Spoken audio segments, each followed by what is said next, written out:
જય સ્વામિનારાયણ, નમસ્કાર, welcome to રીપી learning hub. વિદ્યાર્થી મિત્રો, આપણે લાસ્ટ સેશનમાં બધા મલ્ટી એમસીક્યુ ચાલુ કર્યા હતા।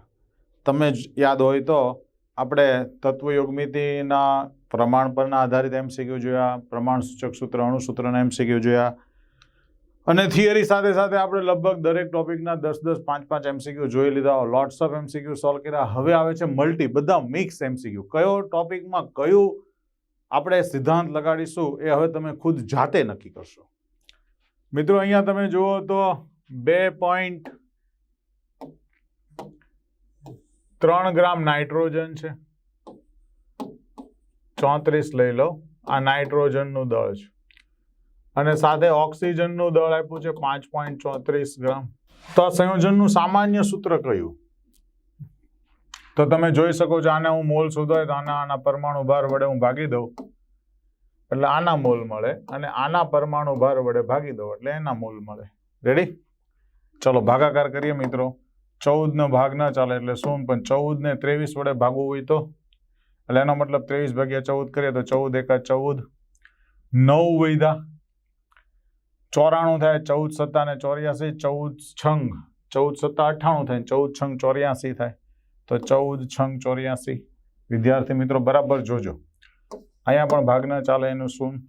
16 દુ 32, 16 તેરી 48, તો 16 તેરી 48, 5 વૈધા 54, પાછા 16 તેરી 48, 33, ઓલમોસ્ટ જો 16 ના ડબલ 32 બરાબર છે। મતલબ કે આનો એક ગુણોત્તર લો તો આ કેટલા મળે? 2। તો સામાન્ય સૂત્ર મળશે મિત્રો NO2 છે એ રૂ। ઓકે, ચાલો હવે મિત્રો આવે છે ક્રોમિયમ અને ઓક્સિજનના પરમાણુઓની સંખ્યા આપી। જો ક્રોમિયમ અને ઓક્સિજન પરમાણુ અનુક્રમે કેટલા છે? તો કે 4.8 ગુણ્યા 10 ઘાત છે, અને આ છે 9.6 ગુણ્યા 10 ઘાત છે। હવે તમે આને એવોગેડ્રો આંક વડે ભાગો મિત્રો, એટલે એના મોલ મળી જાય, અને આને એવોગેડ્રો આંક વડે ભાગીએ એટલે એના મોલ મળે। તો વિદ્યાર્થી મિત્રો, આના જે મોલ આવશે સમજો બરાબર, આના જે મોલ આવશે આ ઉપરના મોલ કરતા નીચેના મોલ કેટલા ગણા આવશે એ મને ખાલી તમે કોને? તો આ 48 છે અને અહીંયા 96 છે, મતલબ આના કરતા ડબલ છે। તો આ 1 મોલ આવે તો આ કેટલા મોલ આવે? 2 આવે। તો સૂત્ર બની ગયું CrO2 છે। આયરું જોજો, આમાં કોઈ જગ્યાએ બીજું લાંબુ લચક કરવાનું નથી, સીધા નાના નાના કોન્સેપ્ટનો યુઝ કરવાનો। નેક્સ્ટ લઈએ મિત્રો, 1 લીટર પ્રોપેન છે। 1 લીટર પ્રોપેનનું સૂત્ર તમે બધા જાણો છો, C3H8। સંપૂર્ણ દહન કરવા માટે મારે ઓક્સિજનની જરૂર પડશે, એટલે હું ઓક્સિજન લખી દઉં તો શું થશે? 3 CO2 માં ફેરવાશે, અને 8 જે છે એ 4 એ 4 H2O માં ફેરવાશે। O કેટલા જોઈશે? 3 દુ 6, 6 ને 4 10, તો અહીંયા આપણે 5 લખી દઈએ એટલે O થઈ ગયા।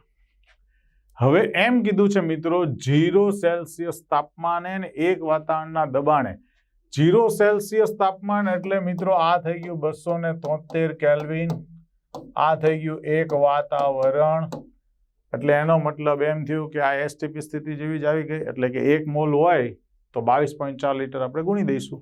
રેડી? તો કહેવાનો મતલબ એમ છે મિત્રો, અહીંયા 1 લીટર આપ્યું છે, જોજો 1 લીટર। હવે આ પરિસ્થિતિની અંદર જો સમાન તાપમાન સમાન દબાણ, તો વાયુ માટે ગેલ્યુસેક કદનો નિયમ લાગુ પડે। તો વાયુઓના કદ પણ કેવા હોય? સમાન જ વપરાય। જો આ 1 કદ વપરાય તો આનું 5 લીટર વપરાશે, તો આ બનશે 3 લીટર, અને મિત્રો આ બનશે 4 લીટર।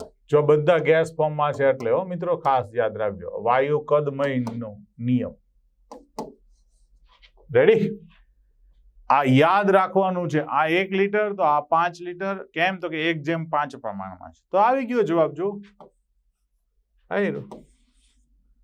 પાણીનો એક અણુ કેટલું કદ ધરાવે મિત્રો? પાણીના એક અણુ કેટલું કદ ધરાવે? તો પાણીના એક અણુ માટે મિત્રો આપણે ખાસ કરીને પાણીનો વજન તમને અહીંયા ઘનતા આપી દીધી. જો એનો મતલબ એમ થયો કે પાણીના એક અણુ માટે પહેલા તો આપણે વજન હોવું જોઈએ. ઘનતા એટલે કે 1 ગ્રામ પર સેન્ટીમીટર ક્યુબ. પાણીનો અણુભાર કેટલો છે? મોલેક્યુલર વેઇટ આપ્યો છે 18 ગ્રામ પર મિલીલીટર. ગ્રામ પ્રતિ મોલ થાય ને, અણુભાર તો ગ્રામ પ્રતિ મોલમાં હોય. તો એનો મતલબ એમ થયો મિત્રો કે એક અણુનું વજન કેટલું થાય? એક H2O અણુનું દળ કેટલું? તો આપણે એમ કહી શકીએ કે 18 ભાગ્યા એવોગેડ્રો 6.022 ગુણ્યા 10⁻23. રાઉન્ડ ફિગર હું 6 લઈ લઉં છું. તો 3 ગુણ્યા 10⁻23 થાય. તો મિત્રો પણ 6.022 છે, એટલે એનો મતલબ 3 કરતા નાનું હોવું જોઈએ, અને 3 કરતા નાનું નથી, પણ આપણે બેઠો જવાબ આપેલો જ છે. જોઈ લો, રાઉન્ડ ફિગર જ છે. રેડી?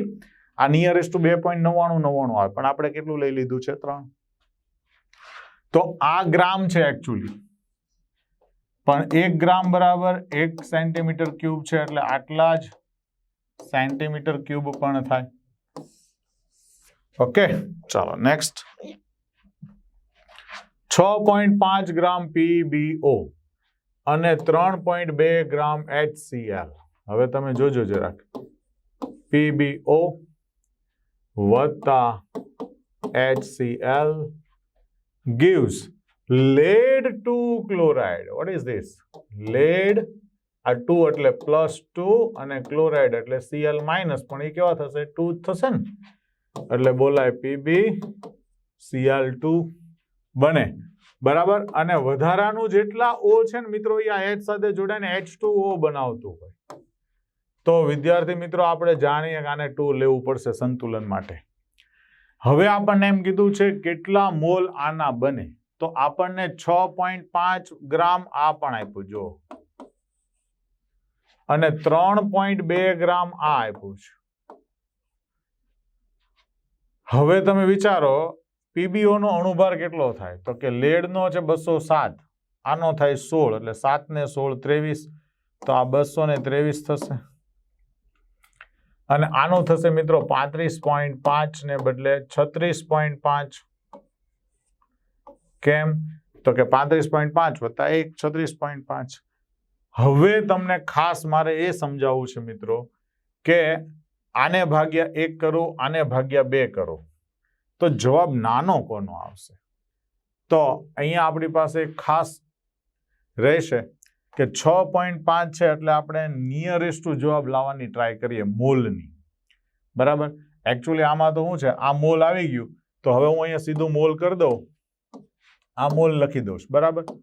તો હવે આ -x થશે અને આ -2x થશે.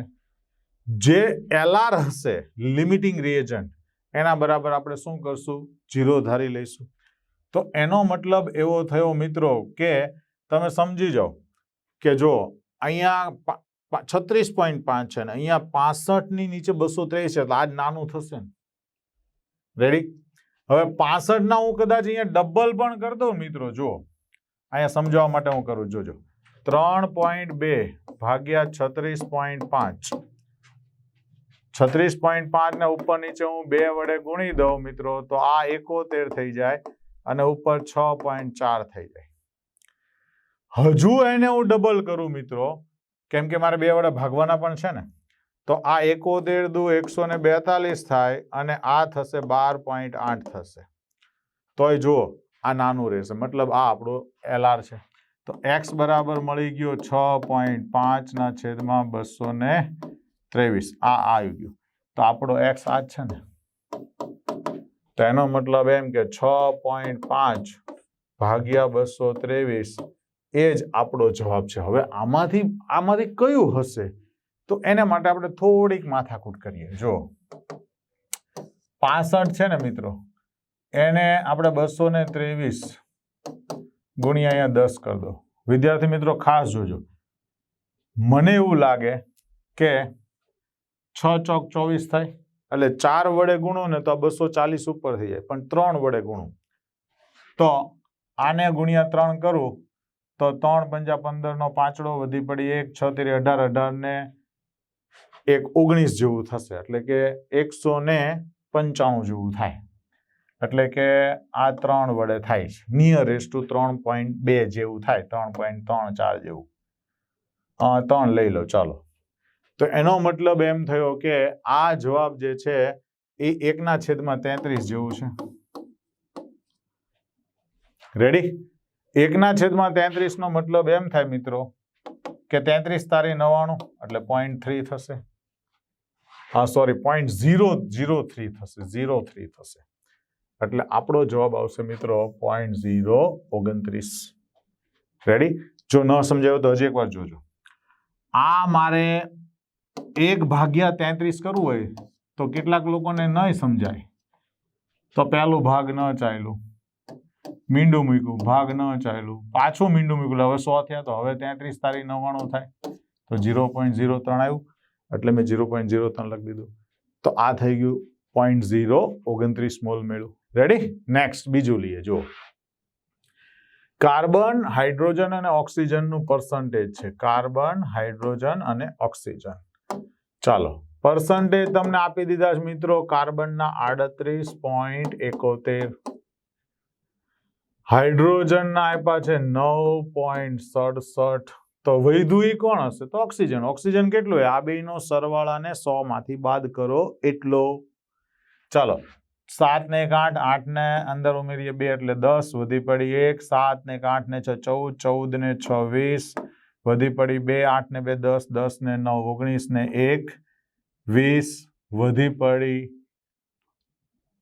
2 3 ને 2 5 તો અહીંયા જવાબ આવ્યો 51.62 જો એમે તમે જો આ 39 આ 38 છે 38 ને 9 45 થશે 45 સોરી 38 ને 9 47 ને આ નિયરેસ્ટ ટુ એક વધારાનું એટલે 48 જેવું થાય તો અહીંયા 52 જેવું આવવું જોઈએ પણ એટલું આપણે પરફેક્ટ લાવી દીધું ચલો મોલ કેટલા થશે મિત્રો તો આને ભાગ્યા 12 વડે કરવાનું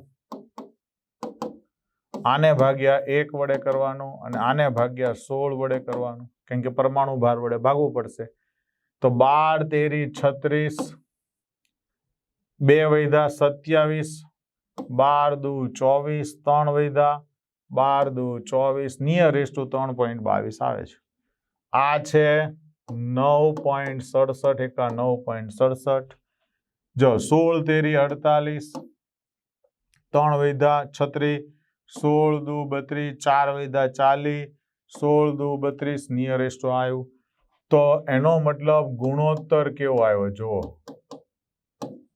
આ 1 છે તો આ પણ 1 છે કેમ કે 3.22 3.22 આના કરતા 3 ગણું છે જો તો એનો મતલબ એમ થયો CH3O રેડી તો આપણી પાસે સૂત્રનો જવાબ આવી દો ઘણી વખત છે ને વિદ્યાર્થી મિત્રો આવું લખી દે આ લોકો COH3 અને આ તમે એવા ગોટાળે ચડો કે વાત પૂછોમાં કેટલીક વખત છોકરો છે ને આ 2% લઈને ચાલે એક એવો પણ ઓપ્શન આપશે કે જે ખાલી 2% હશે સપોઝ કે આ ઓપ્શન આવો નથી આપ્યો અને તમને આમ આપી દીધો CH3 તો તમારે ખાસ યાદ રાખવાનું કે ઉપરની રકમમાં લખ્યું છે કાર્બન હાઇડ્રોજન અને ઓક્સિજન ત્રણેય તત્વ છે જ્યારે ત્રણેય તત્વ આપે ને મિત્રો ત્યારે 1 અને 2 ના માપ આપશે અને ત્રીજું આપણે કહીએ ને સાયલેન્ટ આપી દેશે મતલબ લખેલું નહીં હોય તો તમારે શું સમજવાનું 2 નો સરવાળો કરીને ત્રીજાને 100 માંથી બાદ કરવો એટલે ત્રીજું મળી જશે રેડી બીજી કોઈ રીત વાપરતા નહીં મહેરબાની કરી ચલો આગળ 10 ગ્રામ હાઇડ્રોજન એટલે H2 વત્તા 64 ગ્રામ ઓક્સિજન એટલે O2 આનું 10 ગ્રામ છે આનું 64 ગ્રામ છે વિસ્ફોટ કરવામાં આવે મતલબ બંને વચ્ચે પ્રક્રિયા કરવાની તો જવાબમાં શું મળશે પાણી મળે બરાબર સ્ટીલના વાસણમાં ભરીને વિસ્ફોટ કરો તો બનતા પાણીનો જથ્થો શોધો આપણે આને બેલેન્સ કરી દીધું રેડી ચાલો તો આપણે મોલ કોન્સેપ્ટનો ઉપયોગ કરશું મિત્રો આના મોલ શોધવાના થાય તો 10/2 એટલે 5 આના મોલ શોધવાના થાય તો 32 અણુભર એટલે કે 32 દુ 64 એટલે 2. ચાલો હવે મનમાં ગણો 2/1 એટલે આનો ગુણોત્તર 2, 5/2 એટલે 2.5. તો મતલબ આ તમારો લિમિટિંગ રિએજન્ટ છે. તો વપરાશ ગણીએ તો 2 - x ને 5 - 2x. તો આ જવાબ બનવાનો 2x જેટલો. રૂલ્સ જે નાનો છે એને આપણે ધારી લીધું તો x બરાબર 2 આવ્યું તો 2x બરાબર થઈ ગયું 4 મોલ. ઓકે, ક્યાં છે? તો અહીંયા છે. તો વિદ્યાર્થી મિત્રો, આજના સેશનમાં આપણે જે પણ કંઈ અભ્યાસ કર્યો એને ફરીથી તમે નેક્સ્ટ વિડીયો ભણો ત્યાં સુધી ફરીથી વાગોળતા રહો, અભ્યાસને વારંવાર પુનરાવર્તન કરતા રહો.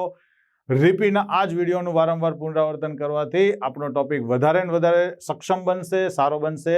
ફરી મળીએ ત્યાં સુધી ખૂબ સરસ રીતે તૈયારી કરો, આનંદમાં રહો, ખુશ રહો.